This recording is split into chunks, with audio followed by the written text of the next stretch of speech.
Hermanos, ¿cómo están? Buenos días, queridos hermanos de cuarto año. Empezamos ya una nueva materia. Gracias a Dios, con la ayuda del Señor, pues podemos llegar a esta preciosa y epístola tremenda, la epístola a los Hebreos. Con la ayuda del Señor vamos a invitarlos a todos ustedes para que perseveren en sus estudios. Ya están prontos para terminar su licenciatura. Yo les ruego que por favor cumplan con todas las condiciones del instituto, que se puedan ustedes graduar, ¿verdad? Ahora en diciembre, con la ayuda del Señor. Pues quiero invitarlos a que me acompañen a hacer una oración. Aquí estamos en este lugar. Vean ustedes acá, está el muro de los lamentos, para los que no lo conocen. Aquí estamos, este lado, todos los varones, y de este lado tienen a las mujeres, o sea, están separados. Los varones de las mujeres los tienen separados, y aquí están pues llevando su oración en un papelito. Van y la insertan ahí al fondo en la piedra, en las hendiduras, ahí meten su oración y ahí están clamando al Señor para que les escuche. Nosotros tenemos un intercesor, que es nuestro Señor Jesucristo, que Él está pendiente y que todas nuestras oraciones, pues Dios las escucha cuando son de acuerdo a su voluntad. Vamos a orar. Padre, en esta hora te damos muchas gracias, Señor, por este pueblo tuyo, este pueblo de Israel que tú, Señor, escogiste con tanto amor. Padre, que ellos puedan entender tu palabra, que ellos puedan reconocerte en todos sus caminos. Yo te pido que tú bendigas esta tierra, que la mantengas en paz, que la protejas de todos sus enemigos. Te pido, Señor, que tú bendigas en el nombre de Jesucristo, pues esta mañana que vamos a comenzar con esta epístola tuya, la palabra, la epístola de los Hebreos, que nos dé la luz y el entendimiento para comprenderla. Gracias por mis hermanos, síguelos guardando a ellos, sus familias, con tu bendición, en el nombre de Jesucristo nuestro Señor. Amén.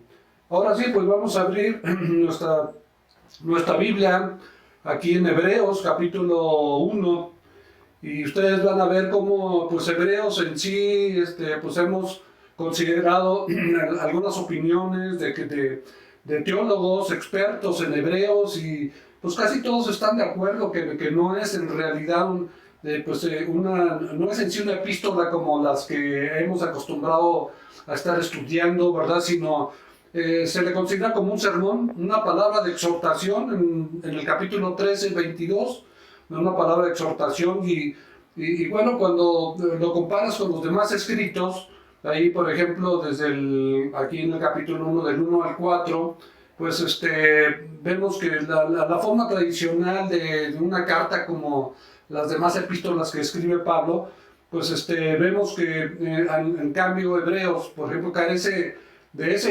introducción epistolar, ¿no?, que tienen las demás epístolas, Colosenses, Efesios, Corintios, Romanos, ¿verdad? Por el contrario, siempre vemos que pues, Pablo empieza con argumentos, pero Hebreos no comienza con argumentos, ¿no?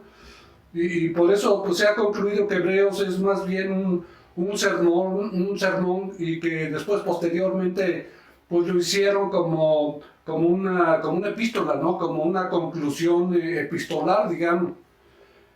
Y bueno, pues, otras cosas que vemos es su autor, ¿verdad? Cuando consideramos esto, los destinatarios, pues no se duda mucho que haya sido escrita por Pablo, ¿no? Por tradición decimos, bueno, la epístola de los Hebreos por el apóstol Pablo, pero en realidad el documento es anónimo, no aparece aquí en nombre de Pablo.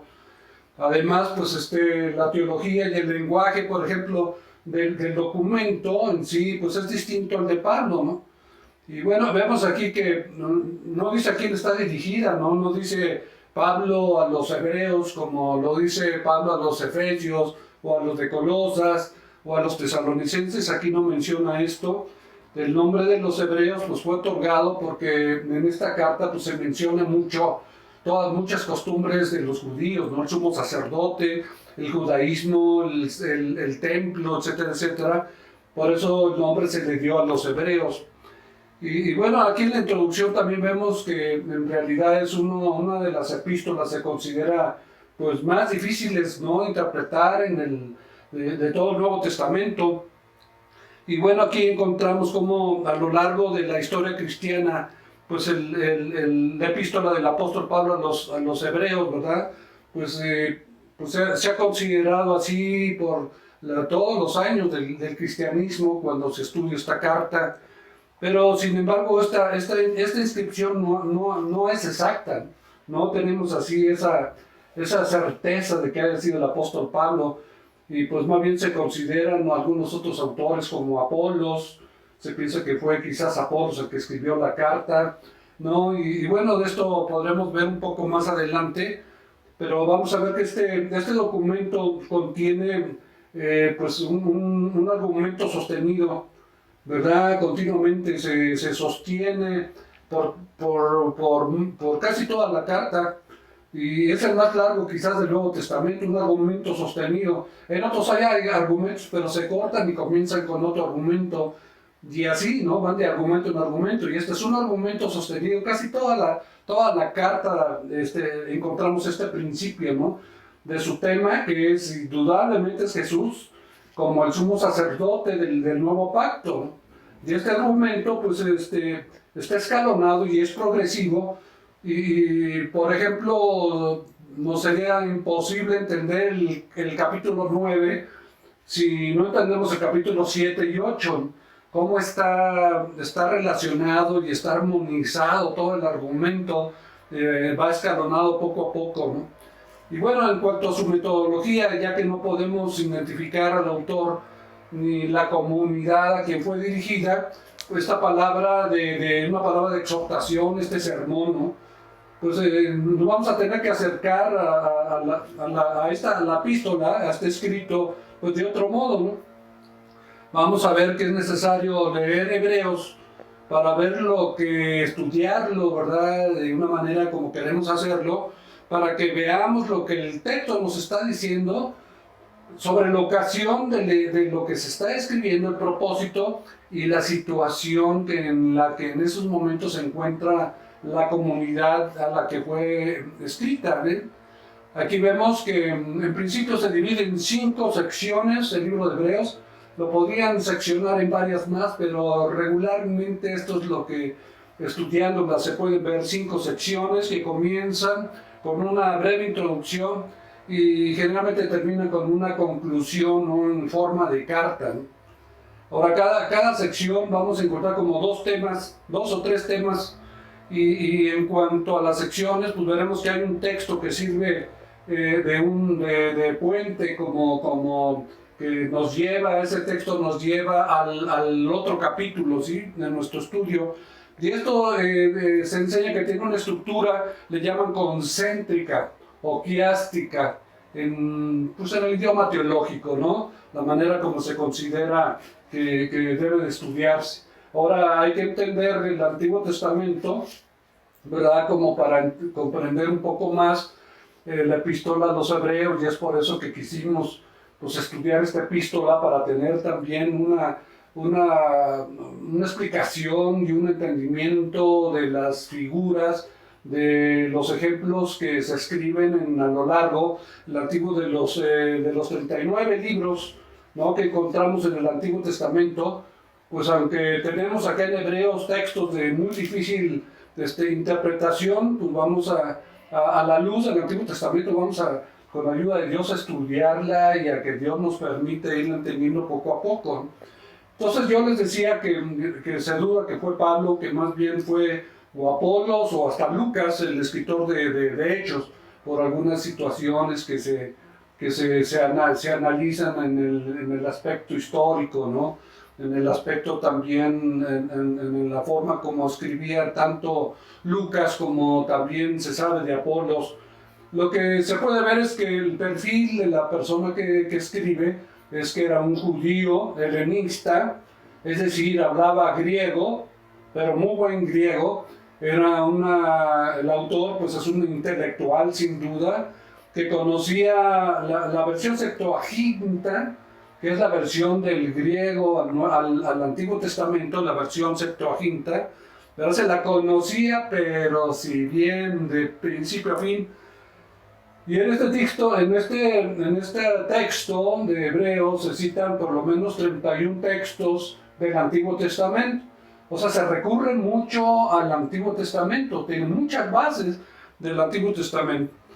Y bueno, pues fue dirigida a hebreos, también helenistas, como el mismo autor, ¿verdad? Que dijimos que era un judío helenista que hablaba griego, que conocía la versión Septuaginta del griego, del antiguo, sí, la traducción griega que hay al Antiguo Testamento, que conocía muy bien, pues estos hebreos a los que fue escrito, ¿verdad? O dirigida esta carta, que vivían fuera de Palestina, se ve que era un grupo que sufría persecución. Hay muchas palabras de aliento, de promesas de Dios que tratan de alentar a una persona que está sufriendo persecución. Pero también se ve que eran muy maduros, ¿verdad? Estos creyentes a los que se les escribe. Y tanto que, pues, que ya estaban cercanos a la apostasía, ¿no? Por tanta influencia que tenían en ese momento, sobre todo pues, de los judíos mismos, ¿verdad? No convertidos que estaban viviendo en ese tiempo en Jerusalén. Y bueno, espero que acá no tengamos tanto ruido que nos pueda distraer un poco, ¿verdad? Pues acá es que muchos acá están orando así con... Quizá que tanto dicen en hebreo, pero pues están comunicándose a su manera con Dios, ¿verdad? Pero bueno, nosotros seguimos acá y espero que no nos llamen la atención de estar aquí enseñando esto mientras nos están aquí pues grabando los hermanos. Ok, entonces encontramos que fue escrita también aproximadamente, se estima, que fue desde el año 65 después de Cristo hasta el año 95. De 65 al 95, entre ese tiempo fue escrita. No se precisa el tiempo, pero más o menos aproximadamente, ¿no? Vemos que por lo menos hay dos propósitos principales que denota la carta o este sermón. Y uno era pues está el escritor, vamos a decir que fue Pablo. A mí me gusta considerar como que fue Pablo también por muchas cosas, pero bueno, el autor, ¿verdad? Si fue Pablo, Apolos o Lucas, está exhortando continuamente a la audiencia a la que les escribe a que rechacen las enseñanzas judías que están recibiendo, ¿no? Esto los está llevando a la apostasía, o está tratando de que se vuelvan otra vez, como pasó en Gálatas, ¿no? Al estudiar Gálatas, pues ya vieron esta tendencia, esta influencia persistente que vimos, que les decía Pablo: oh Gálatas insensatos, ¿no? ¿Quién nos fascinó para desobedecer el Evangelio? A ustedes, ante cuyos oídos y ojos fue claramente predicado Cristo crucificado. Entonces aquí ese es el mismo propósito, ¿verdad? Y en segundo lugar, a permanecer fieles al Señor. Se busca esto, dice, por ejemplo, nos vamos a encontrar como ahí en capítulo 13, 9, que les dice el autor: no os dejéis llevar de doctrinas diversas y extrañas, porque buena cosa es afirmar el corazón con la gracia. La gracia del Señor, el estado a donde debemos permanecer, en donde debemos de vivir, lo que debemos practicar y a esforzarnos a tener y a estar siempre ahí, porque ahí reside el poder, la misericordia, el perdón continuo. Encontramos de Dios sus promesas, todo lo que podemos recibir y tener del Señor se encuentra en ese terreno, en el terreno de la gracia. Por eso que les está diciendo, ¿no? Es bueno afirmar el corazón. Si tú quieres mantenerte firme en el Señor y no resbalar ni dejarte caer en tentaciones y zafarte de los lazos y etcétera, etcétera, pues aprende a mantenerte en ese terreno, en el terreno de la gracia, a donde el legalismo, ¿verdad?, no puede convivir ni se puede combinar en un momento dado con la doctrina de la gracia del Señor Jesucristo, con el Evangelio de la gracia.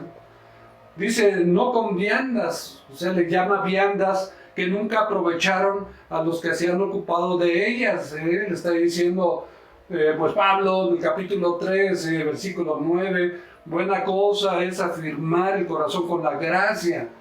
No se dejen llevar por doctrinas extrañas, ¿no? Y mucho de esto vamos a ver durante nuestro estudio de la epístola, que podemos ya comenzar en el versículo 1, de manera tan preciosa, tan maravillosa, ¿verdad? Que se expresa, y la manera como Dios trata de ensalzar a Jesucristo, y como en la transfiguración de Marcos 9, pues vemos de qué manera cuando se presenta Elías, que es representante de los profetas, y por el otro lado Moisés, representante de la ley, y están con Cristo, y Pedro quiere hacerles enramadas a los tres, pero les dice una voz del cielo, no, al que deben de oír no es a la ley, no es a los profetas, al que deben de oír es al Señor Jesucristo. El Señor Jesucristo establece la manera como se debe de aprender de la ley, como se debe de aprender de los profetas, pero Él es el maestro, Él es el que les debe de dar las bases, los principios, para que puedan entender la ley, para que puedan entender los profetas, porque de muchas maneras comienza diciendo, ¿verdad? El versículo 1, dice Dios habiendo hablado, la palabra la leo, griega, muchas veces, ¿sí? Habló muchas veces Dios, y le dice, y de muchas maneras. Y yo siempre me preguntaba, ¿de cuántas maneras, verdad, habló Dios Hijo? O sea, no se midió Dios nuestro Padre la manera en la que para hacernos entender, la misma manera como a ti y a mí nos ha dado de muchas maneras, ¿verdad? Y muchas veces, ¿cuántas veces desde que te convertiste al Señor te ha estado hablando sobre esto, sobre aquello, y deja esto, y hace esto, y mira, vuélvete a mí, y escúchame, y te mueve a orar, y te mueve a estudiar?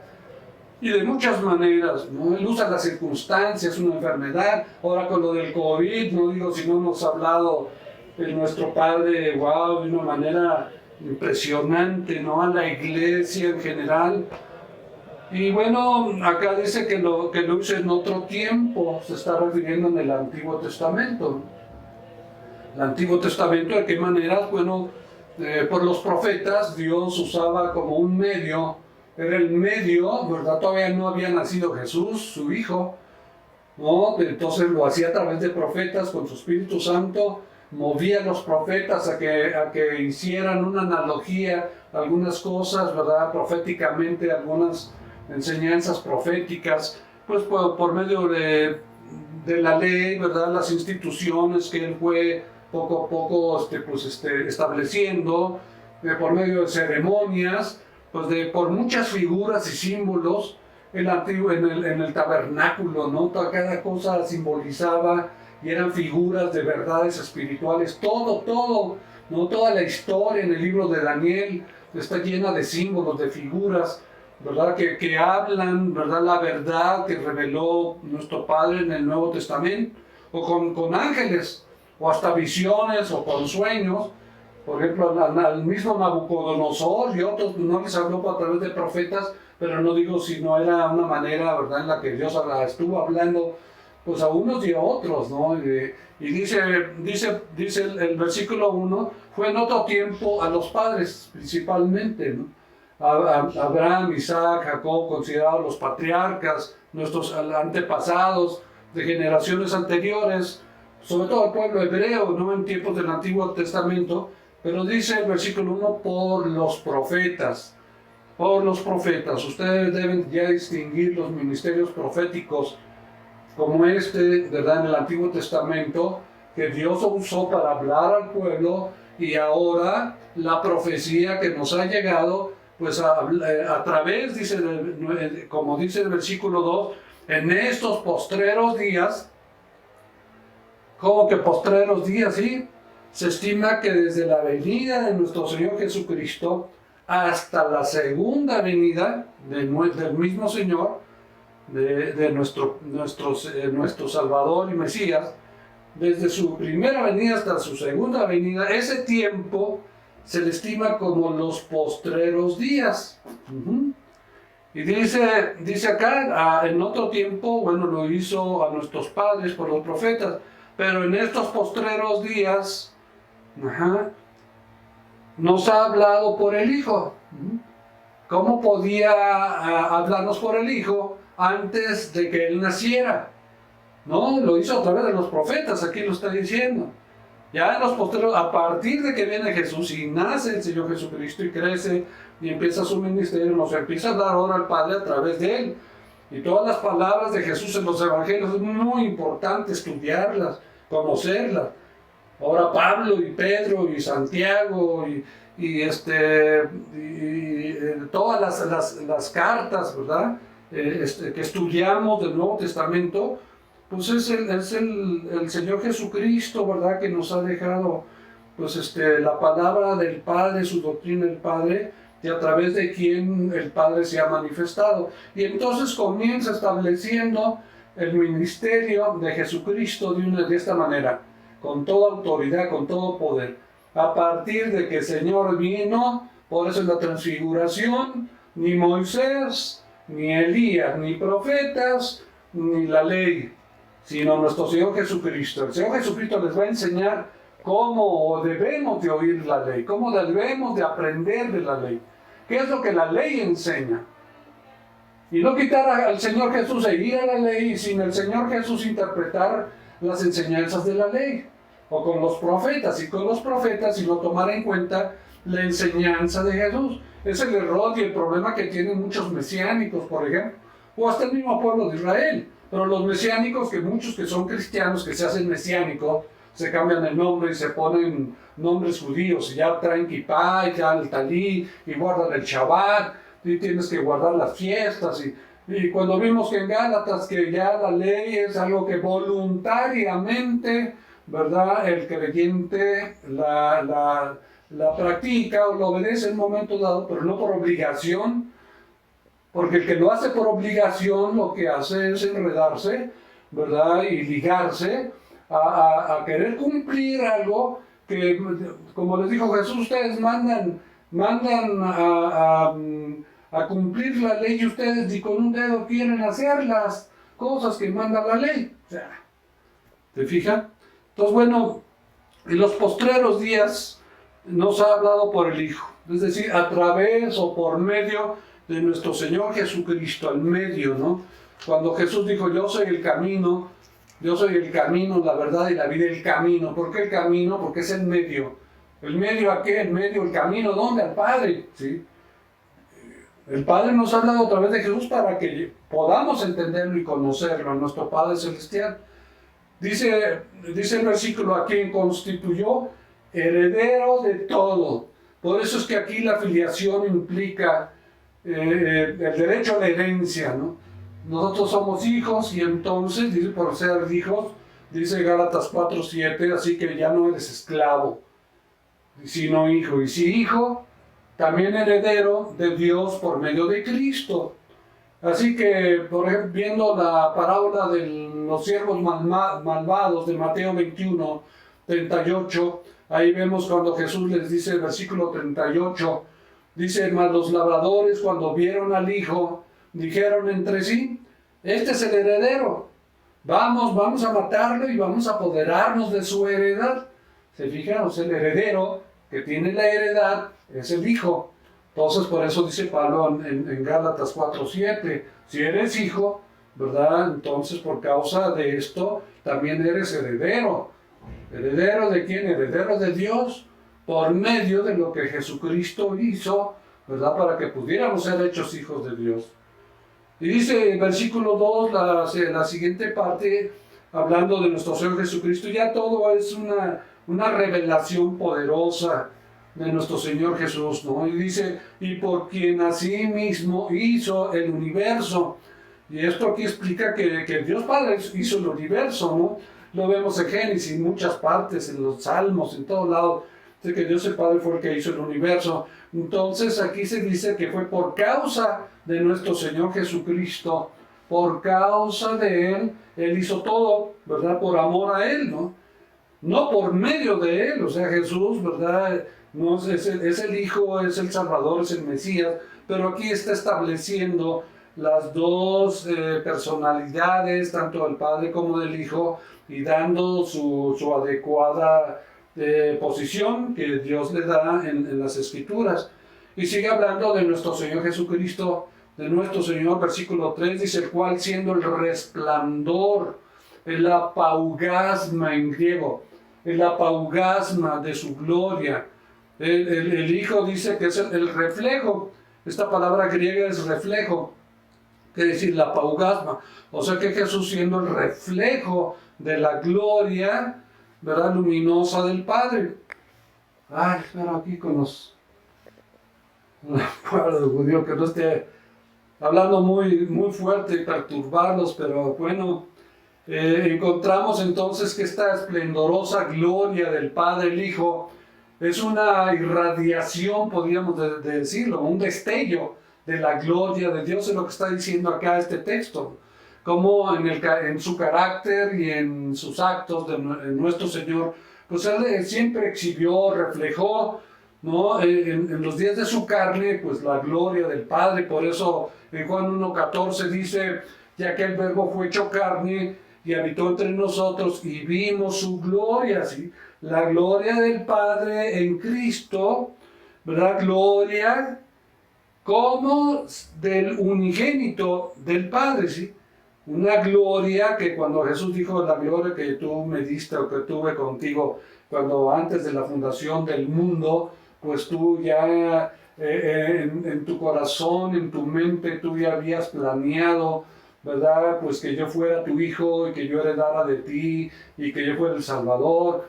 Y el mismo Pedro dice, antes de la fundación del mundo, Jesús fue inmolado, ¿verdad? Fue inmolado antes de la fundación del mundo. ¿Cómo? Pues en el proyecto, en el plano de Dios, ¿verdad? Ya aparecía Dios, el Dios soberano. Ya después Él fue decretando todo lo que Él planeó.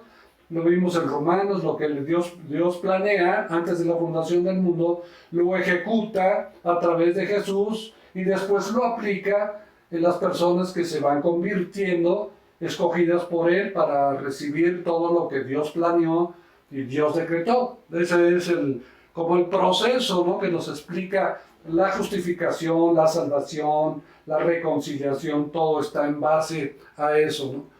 Dice en Juan 2:11, este principio de señales hizo Jesús en Caná de Galilea y manifestó su gloria y sus discípulos creyeron en Él. ¿Se fija? O sea, la representación perfecta del Padre en Cristo Jesús. ¡Wow! ¿Verdad? Y dice en el versículo 3 ahora, y Él es la imagen misma de su substancia. La palabra substancia, la palabra griega upostasis. La upostasis, ¿sí? Muchos lo escriben con H, upostasis, y otros nada más con U, upostasis, que se refiere a la esencia divina que de Dios, ¿no? La esencia es lo central, lo más importante. Por ejemplo, la esencia tuya es tu alma, o mi alma, o la esencia, pues, de cualquier cosa es la parte central de lo que está constituida o hecha. Así es que Jesús se refiere a esta, ¿no? Es la imagen de la sustancia de Dios, o sea, lo más profundo de Dios, esa profundidad de Dios, Jesús la manifestó, ¿sí? O se vio, ¿sí? El reflejo de la esencia de Dios se veía en Cristo. Por eso Jesús decía, el que me ha visto a mí, ha visto al Padre, porque es el reflejo de la hipostasis de Dios el Padre. Entonces esta representación exacta de la esencia o naturaleza de Dios, eso es lo que es Jesús. Dice Colosenses 1:15, Él es la imagen del Dios invisible, el primogénito de toda creación. Así que el Hijo es una persona en quien se imprime la figura de otro distinto, ¿no?, de Dios el Padre. ¿Ok? Y dice el versículo 3, y quien sustenta todas las cosas con la palabra